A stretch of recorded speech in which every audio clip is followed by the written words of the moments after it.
పాలస్తీనాపై Israel సాగిస్తున్న మారణకాండను తీవ్రంగా ఖండిస్తూ నెల్లూరు నగరం గాంధీబొమ్మ సెంటర్ వద్ద రైతు కూలీ సంఘం ఆధ్వర్యంలో నిరసన చేపట్టారు. ప్రపంచ శాంతిని కోరుదాం, సామ్రాజ్యవాదాన్ని ఎదిరిద్దామంటూ ప్లకార్డులు చేతపట్టి నినాదాలు చేశారు. ఈ సందర్భంగా ఏఐఎఫ్టీయూ న్యూ రాష్ట్ర కార్యదర్శి జాస్తి కిషోర్ బాబు, రైతు కూలీ సంఘం జిల్లా కార్యదర్శి జి సునీతలు మీడియాతో మాట్లాడారు. పాలస్తీనాపై ఇజ్రాయిల్ దురాక్రమణ దాడులు, యుద్ధం ఫలితంగా గాజాలో అమాయక ప్రజలు, పసిబిడ్డలు ప్రాణాలు కోల్పోయారని ఆవేదన వ్యక్తం చేశారు. ఇజ్రాయిల్ చర్యలకు వ్యతిరేకంగా ప్రజలందరూ నిరసన తెలియజేయాల్సిన అవసరముందని అన్నారు. పాలస్తీనా భూభాగం నుండి ఇజ్రాయిల్ వెంటనే వైదొలగాలని డిమాండ్ చేశారు. ఈ కార్యక్రమంలో రైతు కూలీ సంఘం, ఏఐఎఫ్టీయూ న్యూ నాయకులు పాల్గొన్నారు.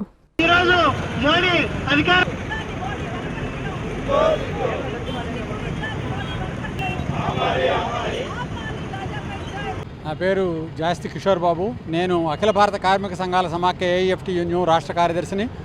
ఈరోజు నెల్లూరు జిల్లాకి సంబంధించిన రైతు కూలీ సంఘం, ఏఐఎఫ్టీయూ న్యూ రెండు కలిసి పాలస్తీనా ప్రజలకి మద్దతుగా, పోరాటానికి మద్దతుగా సంఘీభావ ప్రదర్శన జరిపి ఇక్కడ ఈ కార్యక్రమాన్ని నిర్వహిస్తూ ఉన్నాం. ఎందుకంటే గాజాలో రోజు రోజుకి మరణాల సంఖ్య పెరుగుతూ ఉంది. పాలస్తీనా స్వతంత్ర దేశంగా ఉన్నది కాస్త ఇజ్రాయేలు ఆక్రమణ 1948లో మొదలుకొని ఈరోజు పాలస్తీనా భూభాగాన్నే పూర్తిగా కబళించి పాలస్తీనాని పూర్తిగా నెట్టేసిన పరిస్థితి. కేవలం 12% భూభాగమే ఇప్పుడు పాలస్తీనీయుల చేతుల్లో ఉంది. సొంత భూభాగాన్ని కోల్పోయిన ఆ ప్రజలు సాగిస్తున్న పోరాటానికి ప్రజాతంత్రవాదులుగా మేము మద్దతుని ప్రకటిస్తున్నాం. అయితే ఇక్కడ మన భారత ప్రభుత్వం గాంధీ నెహ్రూల కాలం నుంచి పాలస్తీనా పోరాటాన్ని బలపరుస్తూ వచ్చారు. ఐక్యరాజ్య సమితిలో జరిగిన తీర్మానాలన్నింటిలో కూడా ఇజ్రాయెల్కి వ్యతిరేకంగా చేస్తూ వచ్చారు. అయితే ఇప్పుడు మోడీ ప్రభుత్వం నిన్న ఇజ్రాయెల్ అండగా నేనుంటానని చెప్పి ప్రకటించింది. హమాస్ అనేటి సంస్థని తీవ్రవాద సంస్థగా చిత్రించి ఆ నెపం మీద ఇజ్రాయెల్ని బలపరచడానికి పూనుకుంది. ఇది సిగ్గుచేటైన విషయం. ఐక్యరాజ్య సమితిలో యుద్ధాన్ని ఆపమని తీర్మానం పెడితే కనీసం ఆ తీర్మానానికి కూడా అనుకూలంగా భారత ప్రభుత్వం ఓటేయలేదు. అందుకని భారత ప్రభుత్వం ఇజ్రాయెల్కి అనుకూలంగా తీసుకున్న వైఖరిని మార్చుకొని పాలస్తీనాకు అనుకూలంగా గతం నుంచి తీసుకున్న వైఖరిని కొనసాగించాలనే డిమాండ్ని మేము చేస్తూ ఉన్నాం.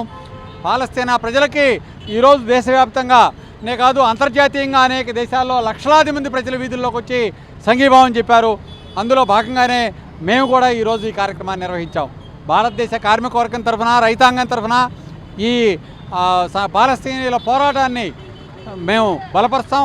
అట్లాగే అమెరికా ఇజ్రాయెల్ని యుద్ధస్థావరంగా చేసుకొని తన ప్రపంచ వ్యూహంలో భాగంగా సాగిస్తున్న నాటకం ఇంకెంత మాత్రం చెల్లదని, దానికి వ్యతిరేకంగా ప్రపంచ ప్రజలు తిరగబడి తీస్తారని చెప్పి హెచ్చరిస్తూ ఉన్నాం.